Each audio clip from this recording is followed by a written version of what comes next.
company started in 2014. I'm going to give you guys a little backstory, but the company is the co-founders, myself, Gavin, and Michael France, who's in the back somewhere. He's been doing all the demos tonight. And we originally called ourselves the Panographers, and we got a lot of slack for that. It's you know, you can kind of make it out in your head why. We were panoramic photographers. Our tech is, we come from a core essence of panoramic photography, which has now since evolved into what we all call VR now. But the core essence of it really is panoramic imaging.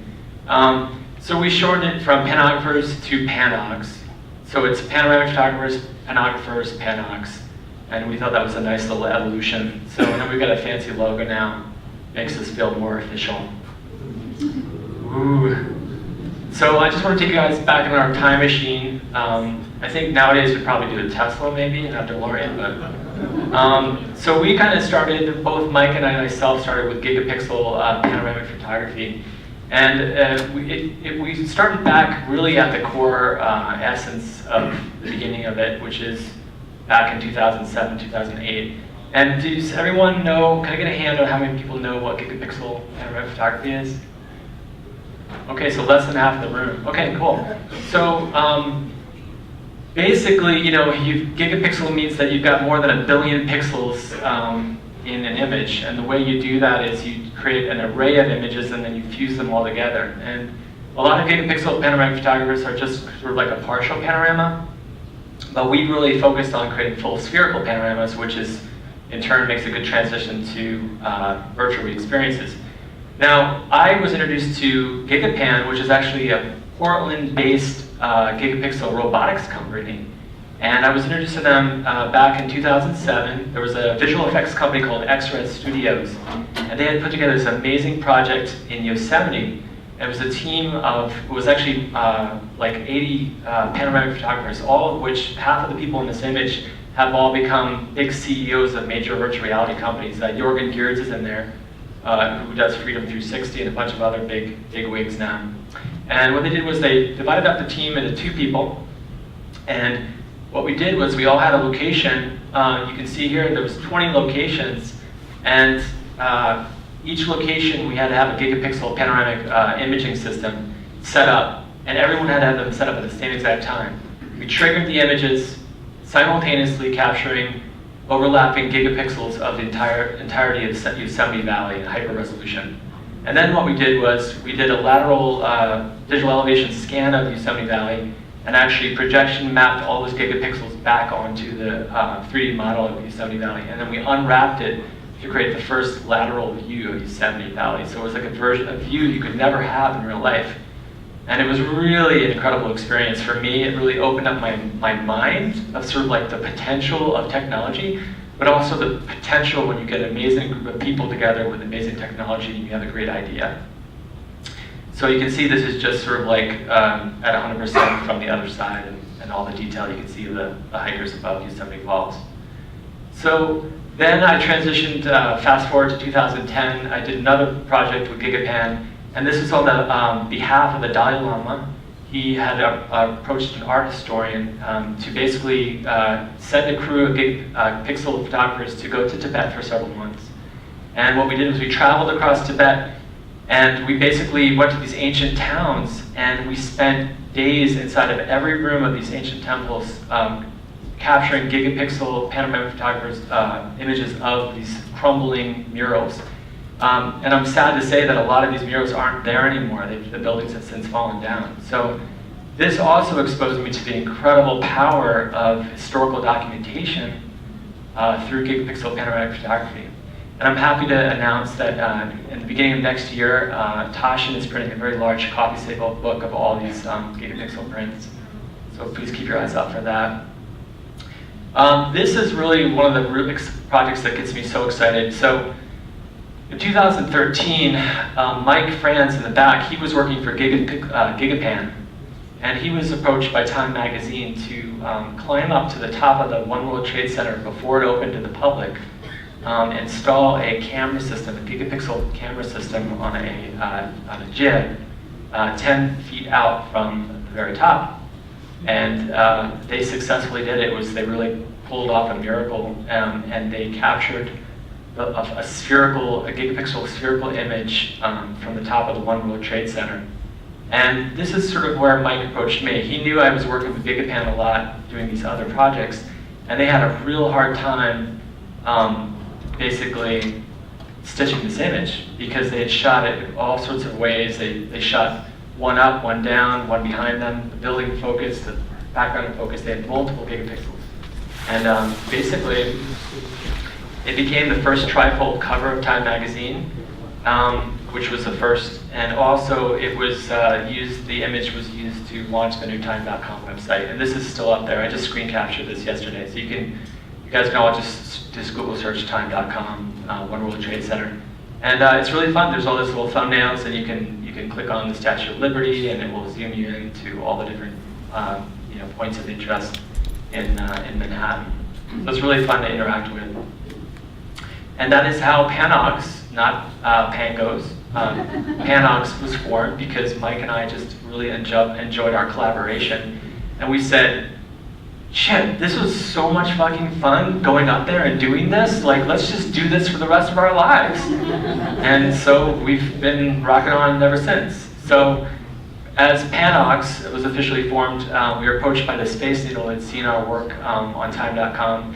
And they became our first major client.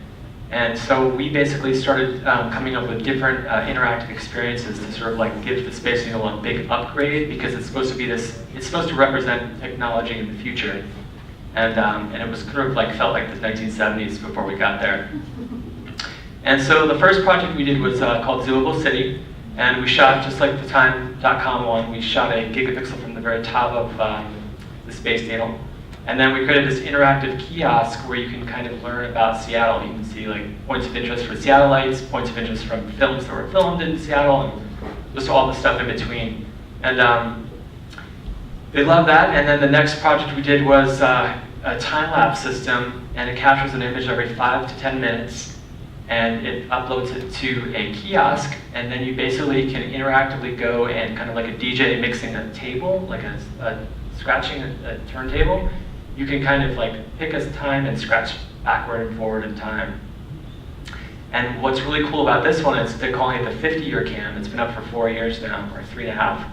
And basically, they want to have a complete panoramic historical archive of the evolution of Seattle. So we've already seen 60 buildings go up since we've installed this system. So you can basically fast forward and watch all these buildings just building up around you. So that has been just incredible insight, just seeing kind of the evolution of that. Then we started they said, hey, what's this 360 video VR thing that we hear about? And we were said, oh, that's just a new thing. You put Google Cardboard headsets in, you can have these experiences for your guests. So we started creating experiences for them. And we created the Space Needle 360 app. You guys can all download it for free on Android, iOS, and also Gear VR. And basically, you can put it in your Google headset or your Gear VR, and you can look around. You can fly from a seaplane over Lake Union. You can also, I fast-forwarded all the videos so that I could get this all within my time slot, by the way. They don't actually walk that fast. And you can stand on top of the Space Needle and look around. Basically, have all these experiences that you can't actually have even if you visit the Space Needle. And then we were pulled in to the One Liberty observation deck. This was similar to, basically we climbed to the top of that skyscraper in Philadelphia. And that was quite an experience because the whole building rocks when you're up there. And any way you look, it's just down. So it's kind of scary. But what we did was we captured a gigapixel from the very top. You can see that's above the actual aircraft beacon. And you can interactively zoom in to points of interest in Philadelphia. I'll let this kind of play out a little bit. And you can see how detailed it is. And then we also shot a panoramic image, a gigapixel image at night, which is actually a very, very, very hard thing to do because you have to do long exposures, and we had to create mounting systems on the building itself so that we could do long exposures without too much vibration because the whole building is vibrating. So it was very challenging to pull that one off.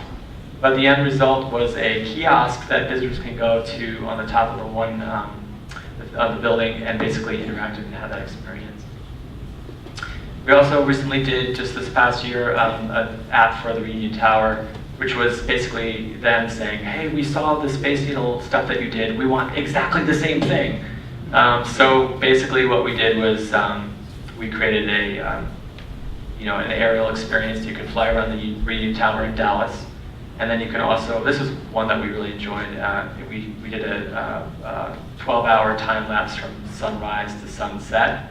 So you're kind of like, you're in a virtual experience, but time is moving quickly around you. And I really love that one. I hope that we get to do more time lapse, 360 time lapses. We also just do 360 videos becoming really common. I just got back from VRLA with Joshua, and I think there was like 80 360 video production companies that just sprung up in the last 6 months. So it's nothing new, but we've been doing 360 video for 3 years now. So we've been doing it for a while. This is a project that we just finished with PBS and Discovery Channel, and just flying past Yosemite Falls. And then just this May, Time and Sports Illustrated is about to, they've already announced it, but they're about to go live with our Climb Everest piece. So we had a team of climbers ascend to the top of Everest, and we put together a short, it's about a 15-minute piece. They don't walk that fast, by the way. Even at those high altitudes, they walk a lot slower than that. But this is just a little clip I sped up of some of the experiences that we captured summiting Everest. And you can see, I think at the very end, we kind of zoom out and you see what it's like to be at the summit. It's right there. There you go. They're at the top of the world. So please check that out in May when that gets launched. How many people here can recognize this location? Yeah. So this is the truck was going very fast, but high-speed camera. We captured his license plate anyway. Look at the ticket in the mail. And then let's see, how many people can recognize the next location?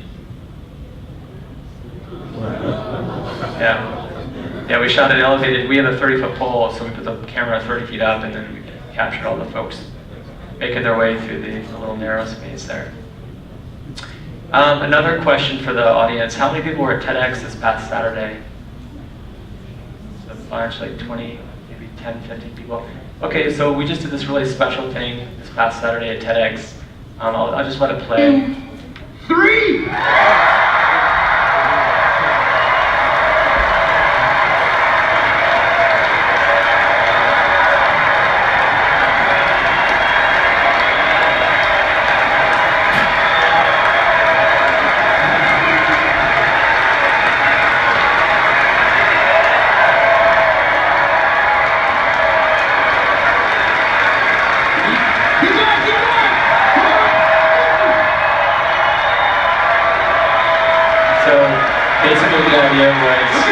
You have these TEDx speakers, they do this amazing, awe-inspiring, life-changing talk, and then they get this huge standing ovation. They wanted the attendees to feel and experience what that was like. So we put the pole on between presenters, we shot the audience doing a standing ovation, and then we had it live in the lobby on these huge screens, and the HTC Vive's just like in the back. And Dash is back there, they helped pull this off. I'd like to give a hand to them, thank you them. And basically, it was amazing because people were part of this experience, and then they got to see themselves. It was like from a third person, and it just was really phenomenal. And that's it for my portion of the talk. I just want to say thank you to Josh for having me out here and for this opportunity.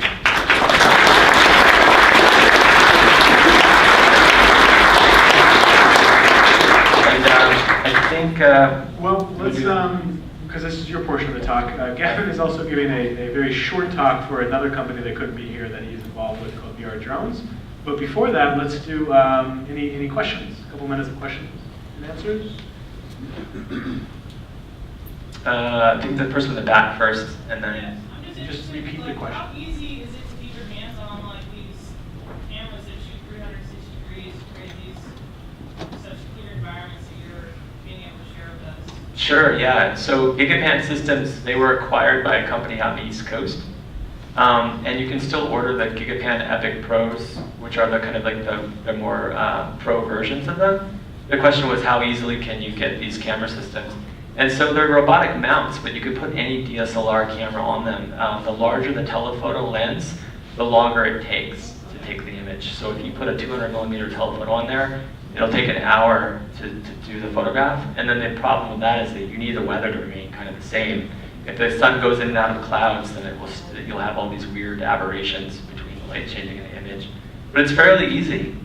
Yeah, the trick with us was not getting these camera systems, it was putting them in places. The higher you get the camera, obviously, the better the view, the more you can capture.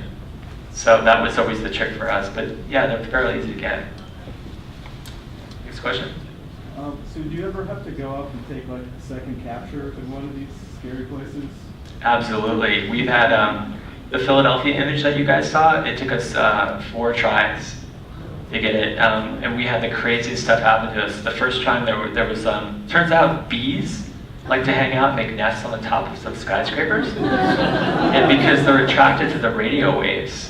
And Mike Franz is deadly allergic to bees, which makes the whole thing a lot more complicated. Then it turns out that USB 3.0 cables are also really affected by radio waves. There's probably a bunch of folks in here that know that. I see some people like nodding their heads. Then it turns out that high winds make things shake too much, and you need things to be, fairly stable. And then it was really fantastic. I wish I had more time in my speech, but we ended up shooting on Halloween, and you can zoom in into Philadelphia and see people in Halloween costumes. And we actually captured a woman and getting married on Halloween, and it made the local news, and then they actually found the woman and did a news article about her, and it was like really awesome. So yeah, so the answer to the question of how many times you have to, several times, we write in our contract, please client, let us have 3 or 4 times to do this, because it doesn't always happen the right time, first time. Last question. I'm interested in the post-production stitching process, like Sure. how technically involved, and do you have a specific software that is specific to Gigapan or Pixels, or is it something they use that's on the market? Yeah, so back in the day, the only software that was really usable was called PT-GUI, Panogs Graphic User Interface. And your machine would limit you, the power of your computer would be sort of how large the image would be. So, if you took a 600 image spherical panorama, a normal machine could process it. If you took a 4,000 image panorama and you're using like the new A7R 44 megapixel cameras, you need a really high machine that will take several days to process. So it can get very intensive. And you also need to go in there and correct where a truck moved between a shot or where a person's head might have gotten cut off on one image. There's all sorts of post-production that's involved. It's usually about 2 weeks of post-production, just cleanup work, and then another 3 days of rendering. All right, thank you, Gavin. Thank you.